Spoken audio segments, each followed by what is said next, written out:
બાદ ફરી આપનું સ્વાગત છે। હવે નજર કરીએ મહત્વપૂર્ણ સમાચારો સામે આવી રહ્યા છે તેના પર। રાષ્ટ્રપતિ પુતિનના રાજઘાટ પહોંચ્યા છે અને તેમનું સ્વાગત પણ કરવામાં આવી રહ્યું છે। તો મહાત્મા ગાંધીને શ્રદ્ધાંજલિ પણ અર્પણ કરવામાં આવી છે। તો રશિયાના રાષ્ટ્રપતિ 2 દિવસની મુલાકાતે ભારતને આવ્યા છે અને અત્યારે તેઓ રાજભવન પહોંચ્યા છે અને મહાત્મા ગાંધીની શ્રદ્ધાંજલિ પણ અર્પણ કરી છે। દ્રશ્યો જોઈ રહ્યા છો તે દ્રશ્યો છે રાજઘાટના કે જ્યાં પ્રધાનમંત્રી નરેન્દ્ર મોદી અને વ્લાદિમીર પુતિન બંને ત્યાં પહોંચ્યા છે અને તેઓ ત્યાં શ્રદ્ધાંજલિ પણ આપી રહ્યા છે।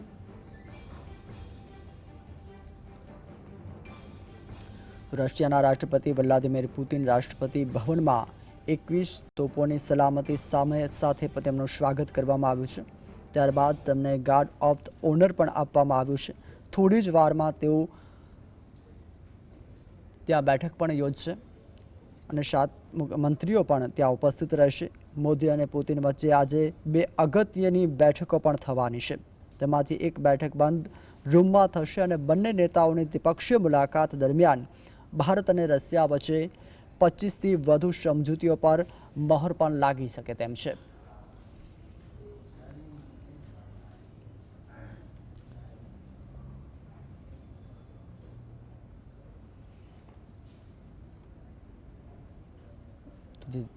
ટીવી પર સ્ક્રીન પર જે દ્રશ્યો જોઈ રહ્યા છો તે રાજઘાટના છે કે જ્યાં રશિયન રાષ્ટ્રપતિ અને ભારતના રાષ્ટ્રપતિ નરેન્દ્રભાઈ મોદી પણ ત્યાં પહોંચ્યા છે અને સાથે રાષ્ટ્રપતિ મુર્મુ પણ તેમની સાથે છે અને તેઓ ત્યાં પહોંચ્યા છે અને મહાત્મા ગાંધીને શ્રદ્ધાંજલિ પણ અર્પણ કરી છે અને ત્યારબાદ તેઓ પણ બેઠકનું પણ આયોજન ત્યાં કરવામાં આવ્યું છે। ત્યાં 2 બેઠક યોજાશે। એક બંધ બારણે બેઠક હશે ને એક બેઠકમાં જે દ્વિપક્ષીય મુદ્દાઓને લઈને પણ વાતચીત થઈ શકે છે,